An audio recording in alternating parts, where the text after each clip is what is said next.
All right, we're going to go ahead and get started with our second training. I don't need to introduce myself first because I don't think anybody changed. So this is Building Resilient Ministries. We just talked about building a safe ministry. So now we want to look at how do we help our ministries flourish? And this is a primarily trauma-informed approach to children's ministry. I think I might have said it last time, but just in case, I do have a disclaimer on this training. This is information that I gained from my time as a social worker in the Cincinnati area. I did that full-time for 8 years, and my primary caseload was kids with complex needs, whether that be trauma or developmental or cognitive disabilities, or mental health concerns of some variety. But this is training material compiled from my experience and time with the Clermont County Board of Developmental Disabilities, Soul Bird, and Finding Hope Consulting. Those are trauma consultants. And individuals listed. This information is not mine, but I do have the permission to share it. So there's the disclaimer for the recording. Thank you, Dean. All right, so perception is key. With trauma, among lots of other things, perception defines communication. What we say and how we act is not always what we mean. And so our personal lens is made up of our experiences, our family, our education, what we've experienced personally, our faith. All of those types of things inform how we respond and interpret the world around us. So that's why even people that are in the same church, the same family, the same situation, sometimes they respond to things differently because these 4 things are different for different people. Then as we're preparing to support people with developmental disabilities or cognitive disabilities, we want to stay curious. We don't want to assign our meaning to someone else's actions.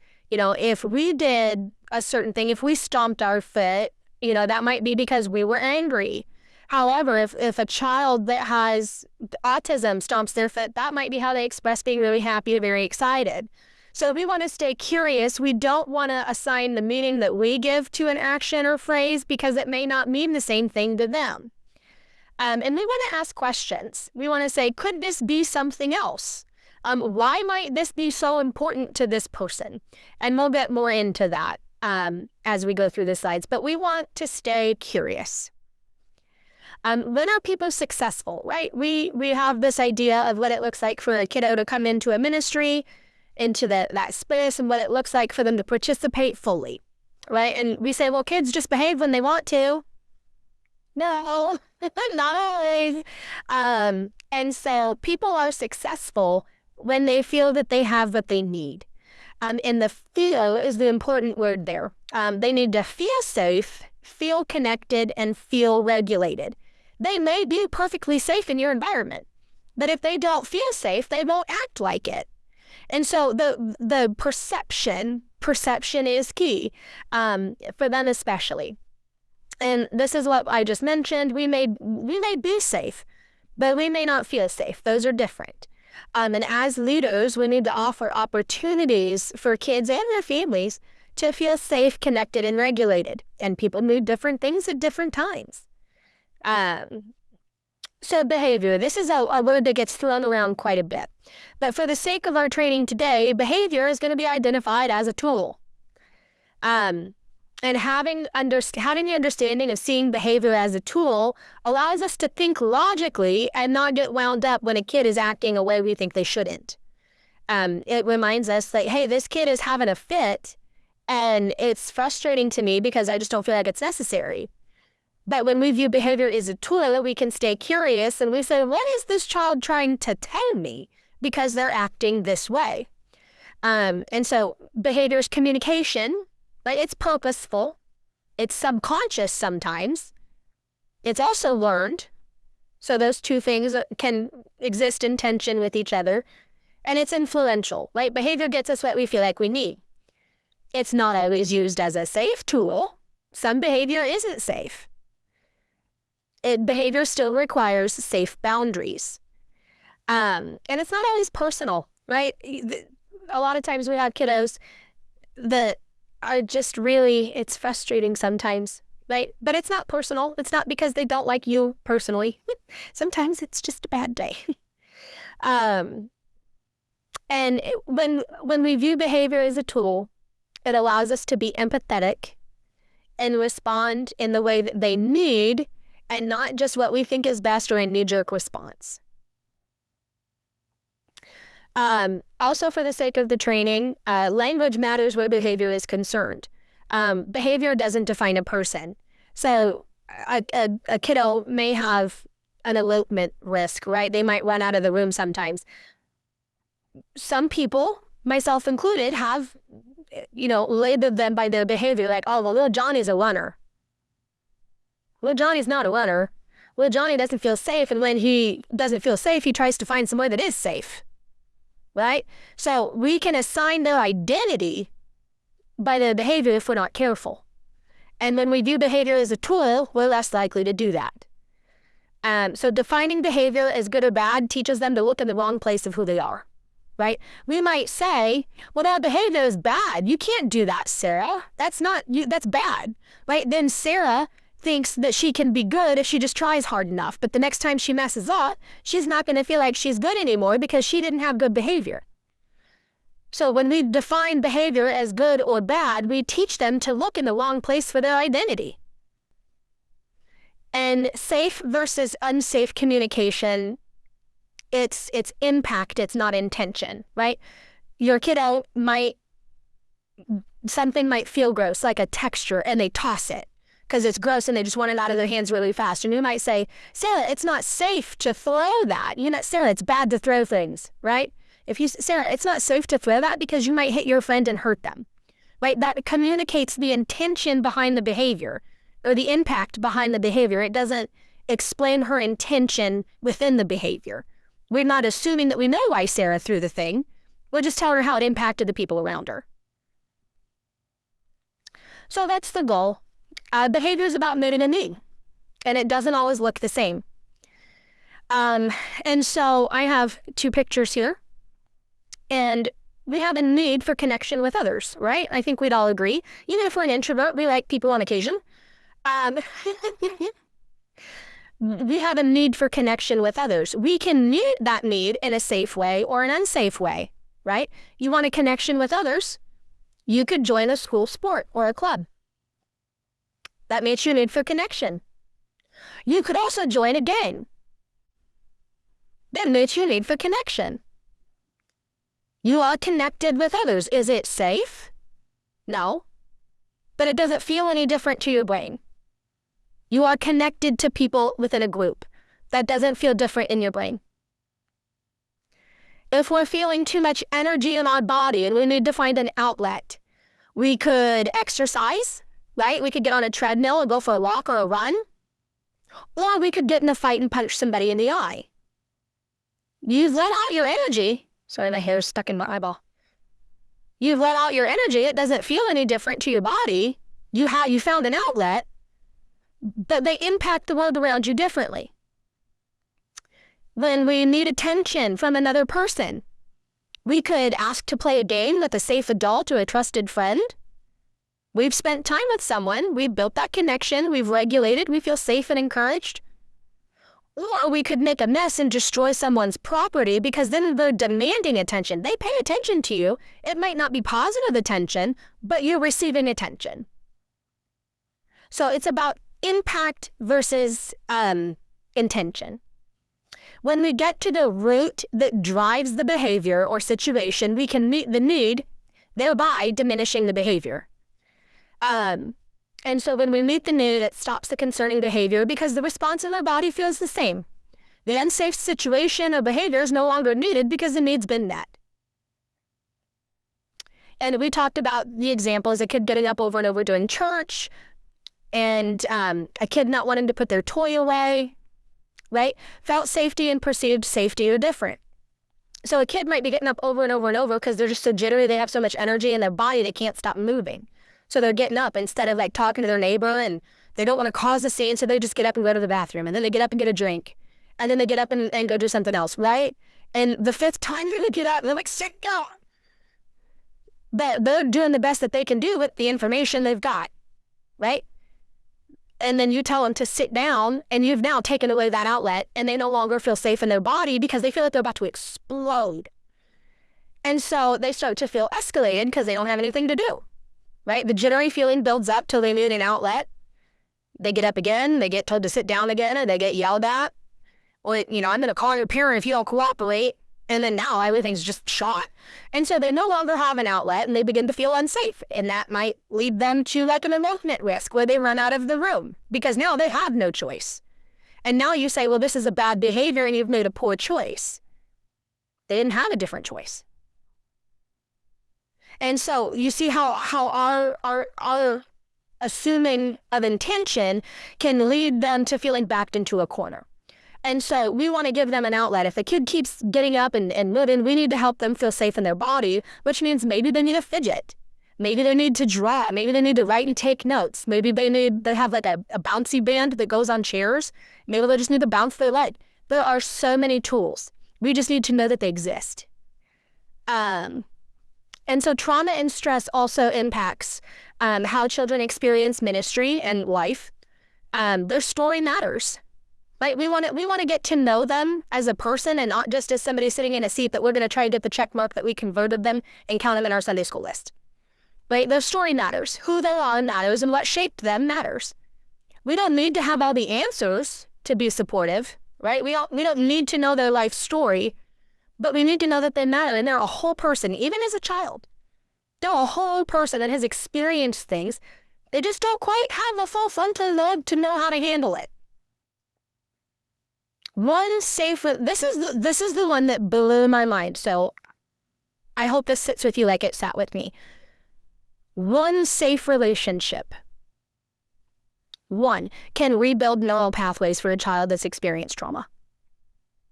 Because when you, like, especially a child that's been in like a domestic violence situation or kids in foster care, they didn't have that part of their brain sometimes that helps them learn how to form relationships. They don't know how. It literally does not exist in their brain. There is no pathway to connect a safe person to a relationship. Because 9 times out of 10, in situations where kids have experienced trauma, relationships were transactional. They said, I'm going to give you this if you will give me that. Like, if you give me dinner, I will sit on your couch and behave and watch TV until you tell me to move. Right? One relationship with a healthy adult, preferably one who loves Jesus, but a healthy relationship with an adult teaches a child how to build relationships in their life. It only takes one. Resilience is one of the key words. We're building a resilient ministry. Resilience is valuable. And in a nutshell, it's an individual's ability and potential to develop significant psychological and emotional skills and the ability to use the resources, whether it's their family, their school, their friends, external supports, to deal with stress. That's what resilience is living through crappy stuff. There are 5 factors that help build resilience in anybody, children or adults. Those are voice and choice, self-esteem, external supports, affiliation, belonging to a group, and positive connection with others. Feeling heard, feeling seen, and feeling like you belong. And resilience can be taught. This isn't something you're born with or you're not. This is something that we learn.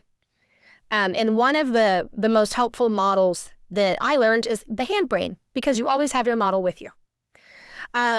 So it's an example of your brain, right? Like your limbic system feeds in here. This is your brainstem. And then this is your amygdala, right? This is the fight or flight center in your brain, which also houses a fear response, right? And so you have this. And if this does not feel safe, you can't think. Your prefrontal cortex, your thinking brain, does not exist. It does not exist. It is dead in the water, right? And so if you don't feel safe, you don't have access to language, because that comes from your prefrontal cortex. And so some people refer to it as flipping their lid, right? Like, have you ever seen somebody upset and like, man, they just flipped their lid? Literally, because the prefrontal cortex is offline. It's like, having a phone and not having Wi-Fi, right? It's like SOS mode only, literally. It's like, I'm going to do what I need to do to keep myself alive, right? This doesn't mean I can explain to you why I'm behaving the way I'm behaving. I'm just trying to stay alive, right? And then maybe in your children's making perfectly safe, and you're like, but you're fine. Like, their brain's not telling them that they're fine. If they don't feel fine, they're not fine. And everybody else knows it. And so when you help them regulate, which we'll talk about in just a bit, methods for regulation, but when you help them regulate, it brings the prefrontal cortex back online. And this is why we have pictures in, like, disaster response. You guys have any disaster response, like flyers in your church, like where to go in a case of an emergency? The pictures. You notice? Because you don't have access to language either. When your brain is freaking out and you don't feel safe, that's why when your parents are, you don't have access to language either. And the way that you feel in those moments is the way that that child feels when they are having a meltdown. Right? Helping them regulate will help them communicate. One of the most prevalent emotions when a child feels like this is anger. And the most interesting thing about anger is that it is always and without fail a secondary emotion. Anger is never the root of what you're feeling. Anger is a symptom. You might have something underneath that, and one of the prevalent models it's called the anger onion, because onions have layers, much like ogres. I'm glad somebody got it. And so you have anger, which is what you see on the outside, because when you're scared and you get big and you get angry, people leave you alone, right? Anger keeps you safe. I mean, think of it like getting mugged. You get angry, right? You defend yourself. You're going to fight at them. You make them go away. Anger keeps you safe. But underneath anger is sadness and or fear, right? What's the hidden sadness and what's the hidden fear? Right? When you're getting mugged, the hidden fear is like, I'm going to get hurt. They're going to take my stuff. I'm going to have to get a new credit card. You get into a car accident. Your fear is that this is going to ruin my finances. What if somebody is hurt? And then you get out and you're hollering at the person behind you. Anger is a secondary emotion. And more into the psychology side of it, just briefly, bear with me. It's like a house, right? Our brain and our body function much like a house, and different sections have different functions. So the brain is the upstairs, the downstairs, and the basement, right? It's kind of the electrical box. This is my husband's job at home. What's the breaker box? There it is. That is not my job. So upstairs is the thinking brain, right? Like when everything's online, it's all working nice and neat, right? You have access to your language. You can think. You have access to memory. You problem solve. You manage your time, right? That's when your brain is working as it should and everybody feels safe and regulated. The downstairs is the feeling brain, right? This is the main floor of your house. This one is always on, right? It helps you learn. It helps you bond. It helps you develop habits. It helps with emotional memory, like body memories. These are things that stick with you, even if you're not intentionally learning it or doing it on purpose. And the basement brain is the survivor brain. If this isn't working, nothing above it can work, right? It's like the plumbing and the wire that comes from the outside down into your house to ground it. It's the survival brain. It helps with breathing, with digestion, with your heart rate, with your blood pressure.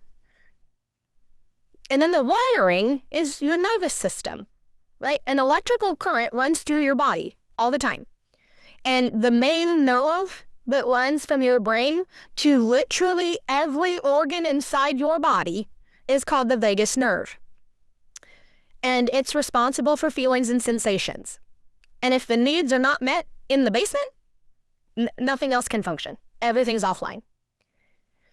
So we want to maintain the environment, right? We want to be safe and healthy and regulated. So we have different zones, green, red, and blue. Green zone is feeling safe and comfortable. And again, it's not about actuality, it's about perception. In the green zone, we can empathize and think clearly, problem solve, self-soothe. regulate our own emotions. Red zone is when we feel unsafe. It is not good. We are DEFCON 3, right? If this is fight or flight.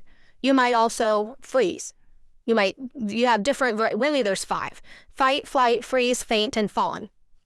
They add a new one like every couple years. And I've only got 5 fingers, people. Anyway, and so you feel unsafe, right? You might have anxiety. You might be angry. You might feel impulsive. You might be aggressive. You might have racing thoughts, right?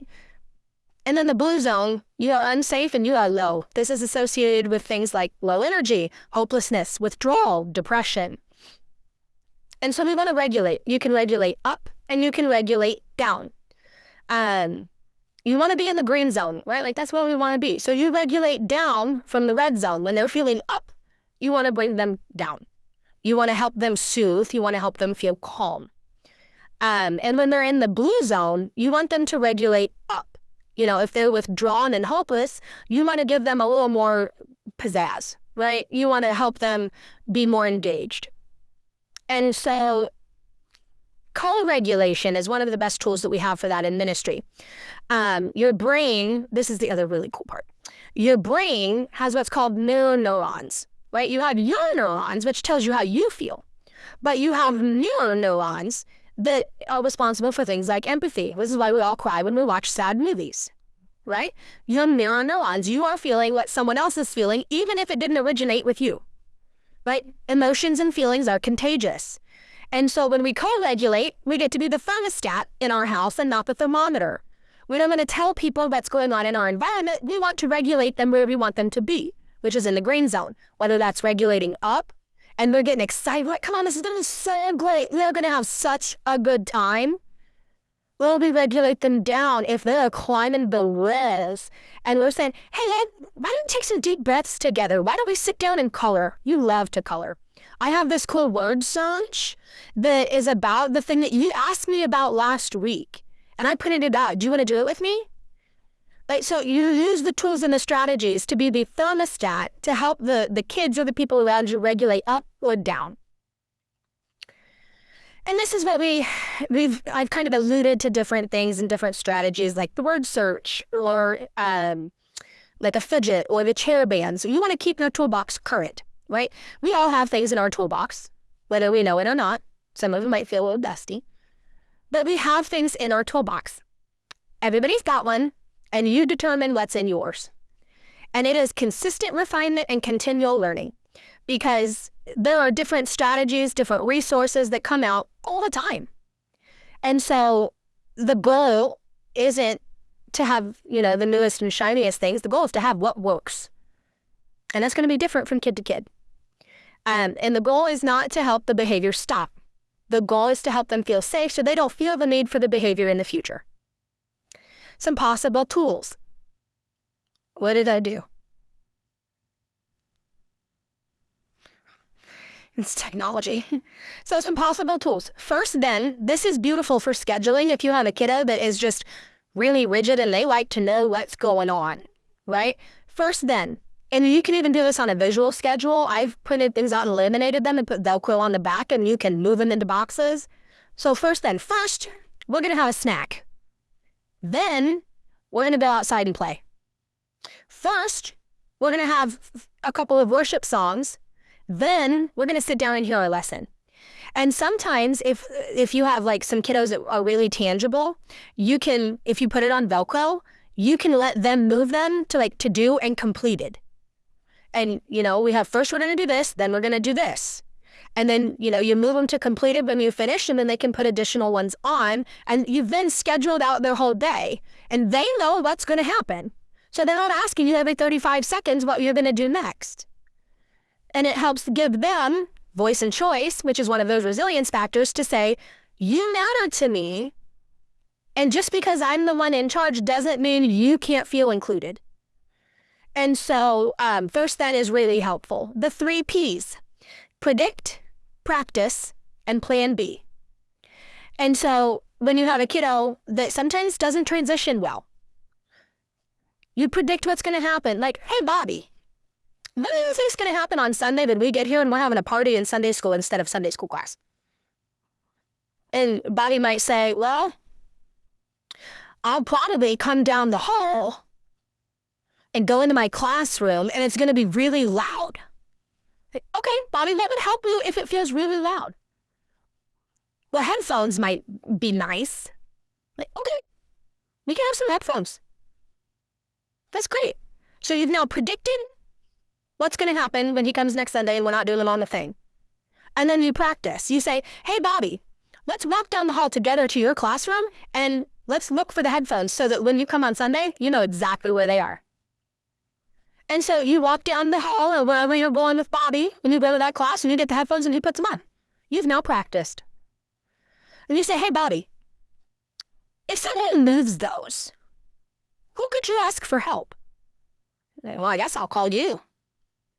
Okay, great. So you've plan B. You've predicted what's going to happen on a not a normal Sunday. You've practiced it with Bobby, and now you've given him a plan B. If something doesn't go according to plan, he's got a fail-safe. So now he's coming in, and it's not like he's flying blind and like everything's different, the world's on fire, right? You have given him some tools and strategies to feel prepared for what's coming. Reflect, honor, and connect. This is one that's really helpful for kids that have experienced trauma, especially when we feel like we have no idea what we're doing and we don't know what to say. Because the primary thing is when a child shares something with us like that, it's not our job to fix it. It's our job to let that child know that somebody cares for them. Like, full stop. It's our job to let that child know that somebody cares for them. It's not our job to fix it. And so a kiddo tells us something kind of heavy.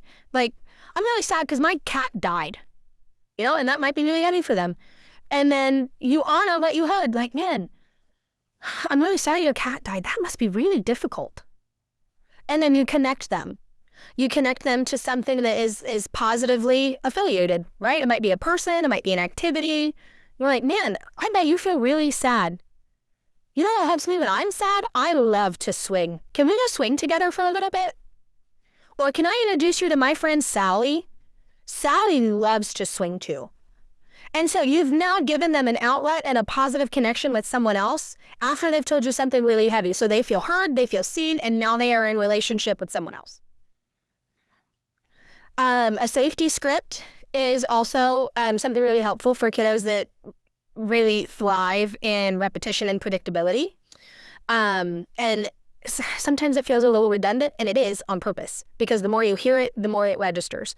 When you say, you know, you have a kid that hit their neighbor, and you say, well, Sarah, I'm not going to let anybody hit you, so I can't let you hit anybody else, because hitting isn't safe. And because I won't let you hit anybody else, I can't let them hit you. So no, I can't let anybody else hit you, so I can't let you hit them. Right? So it's sandwiched. In the middle of it is that's not a safe behavior. But on the outside of it, the first thing they hear is that you're going to keep them safe. You are promising that they're safe, right? Like, I'm not going to let anybody hit you. Right? And then they hear the equivalent, so you can't hit them. And here's why. And because I won't let them hit you, I can't let you hit them. Roots and wings is one that's good for activities that helps kids so that you know how to regulate up and down.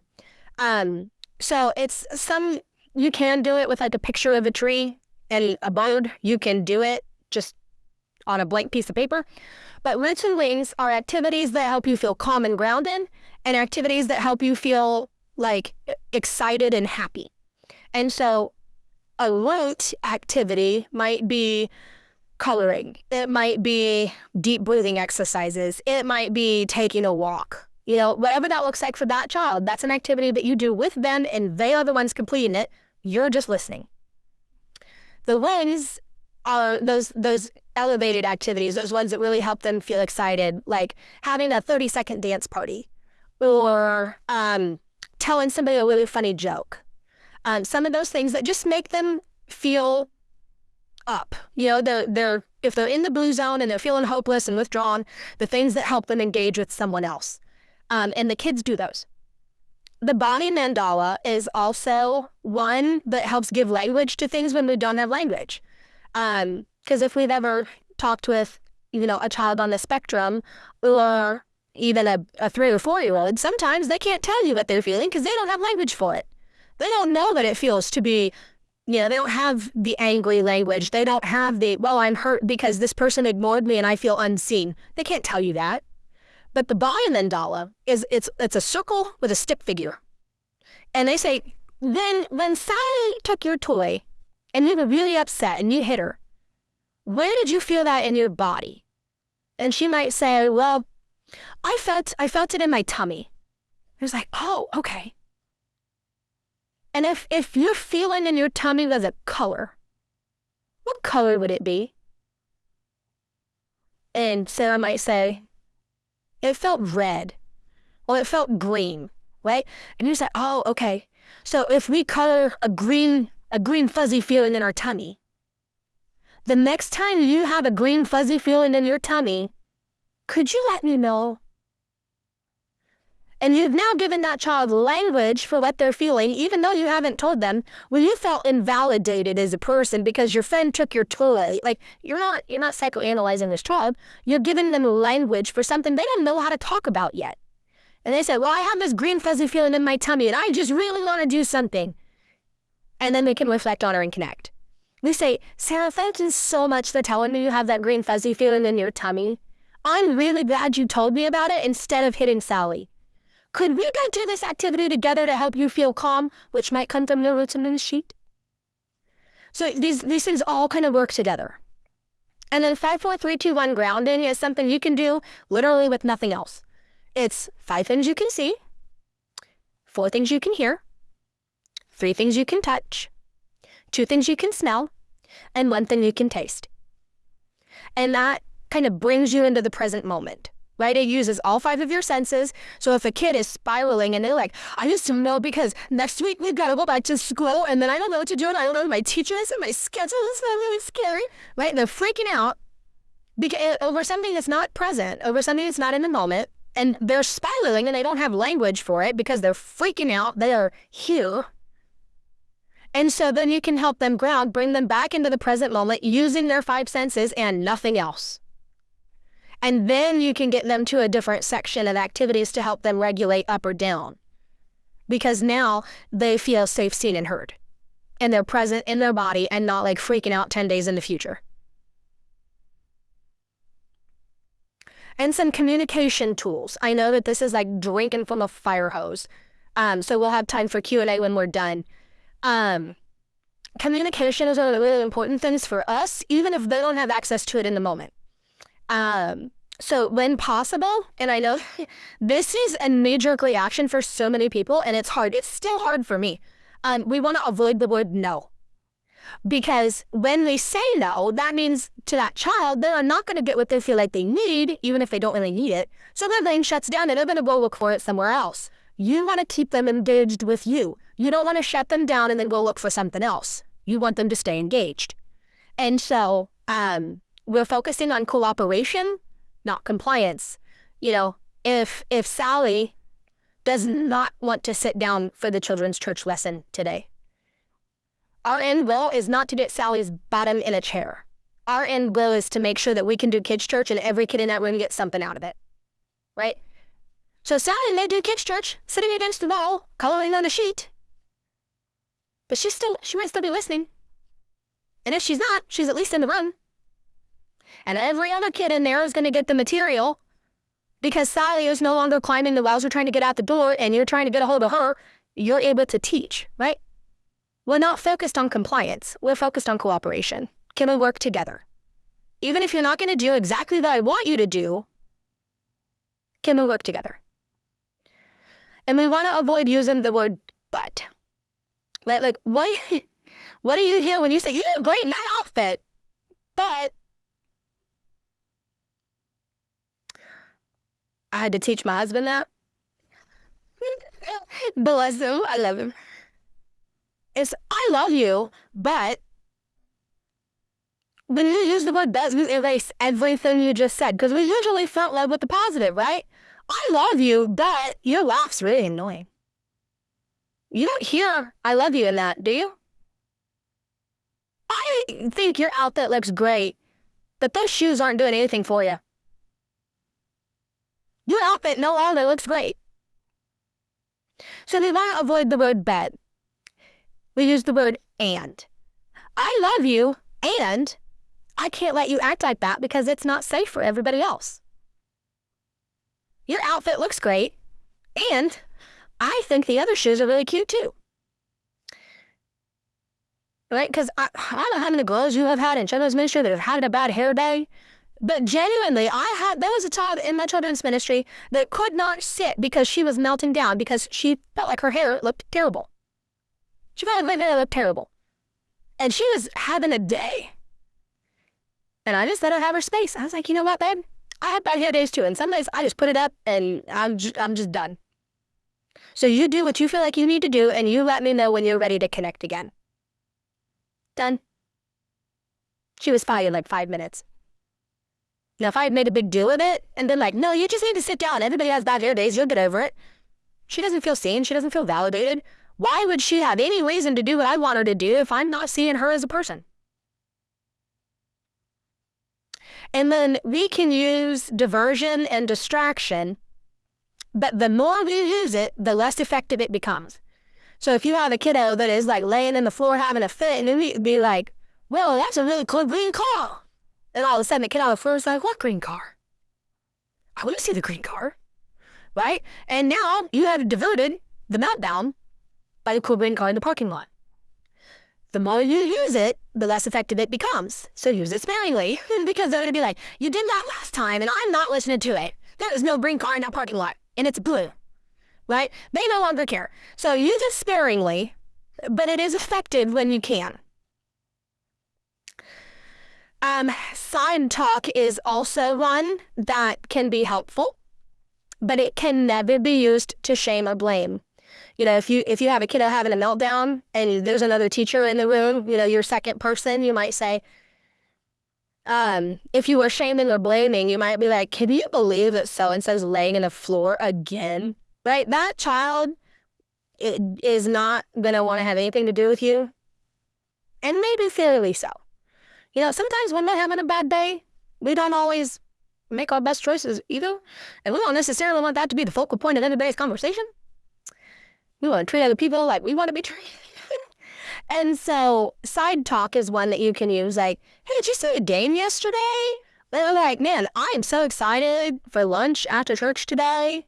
You know, you want something, it could be related to the church lesson. Maybe it's not. You know, you are having side talk. You're not involving this child, but they can hear you. And, you know, you're talking about lunch, and they're like, what are you having for lunch? I think a sandwich sounds good. Oh, really? If you had a sandwich, what kind of sandwich would you have today? And so that you're pulling them out. You're not necessarily inviting them into conversation, but children are nosy. And so they're now interested in what you're talking about because your attention is not on them. And scripting is also one of those things that can be good for kids that really like predictability. And that might be this one is one that's beneficial to work with parents or guardians on because you want it to be consistent across their environments.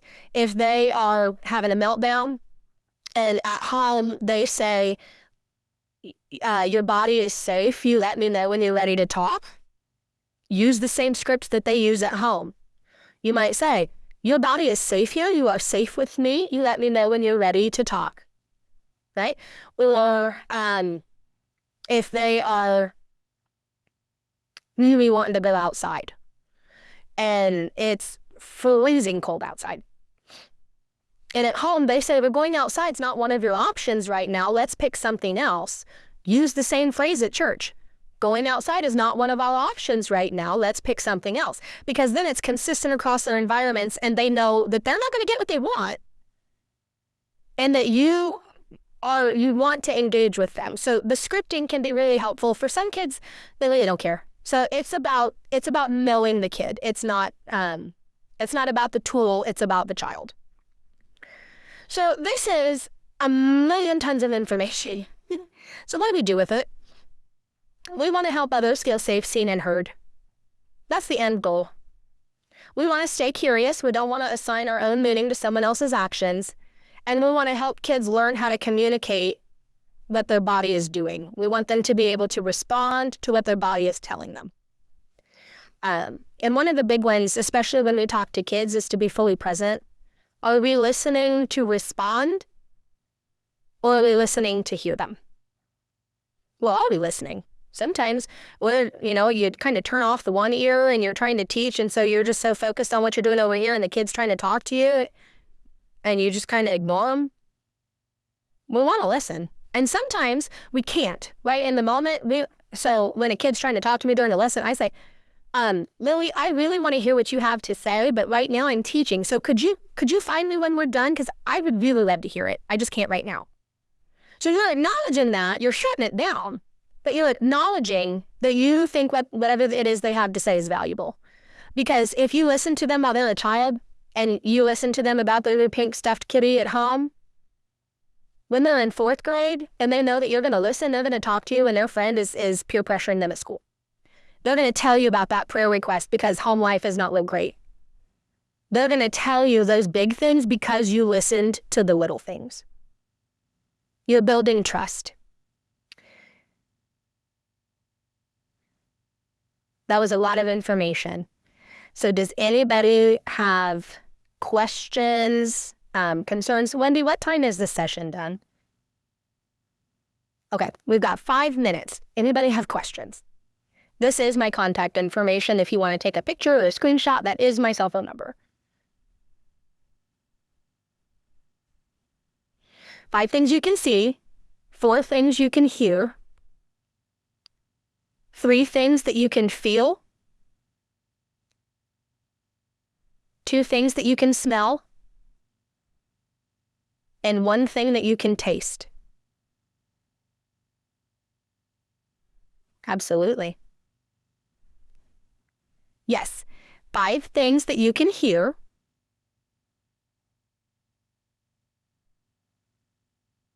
4 things that you can see,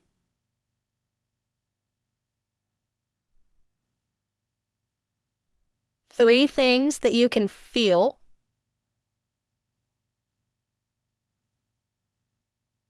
2 things that you can touch, and 1 thing that you can taste. And feeling might even be something like, I'm sitting in the chair and I feel it pushing on my legs. Or I feel cold. Or you're outside and say, I feel the wind. Or I feel the sidewalk. So sometimes you can get creative if they're like, well, I can't feel anything. You're standing up, right? Yeah. Can you feel your shirt or your clothes? What do you feel there? What's that texture feel like?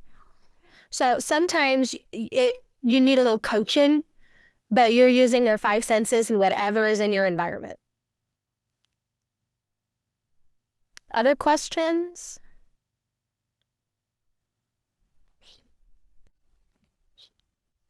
Mm-hmm.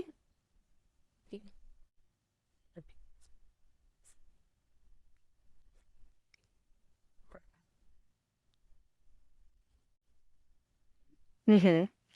That's when it's really helpful to partner with parents and to kind of walk alongside them and not to necessarily assume that I raised the right way, even if we're really convinced that it is, because they're also doing what they have to do to survive.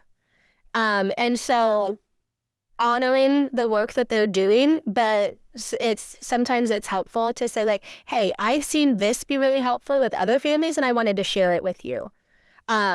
So family coaching and support is also one of those beautiful things about children's ministry, because there is no manual to parenting. I wish there was. I would buy it first if I could. But there is no manual. And so 9 times out of 10 families are going to be receptive to coaching or to help. We just want to make sure that we do it with care and respect and, honoring the work that they're doing and not saying well, this is dumb and I think you should do it this way. And that goes back to the communication is perceived rather than intended. So it may differ from family to family how they hear what you say.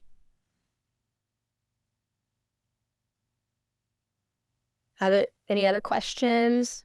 We have ice cream next. Yes, we have ice cream treats. And then we're back in here for one more, or whatever your last session is. So if there are no more questions, then we'll go have some ice cream. Thanks for being here.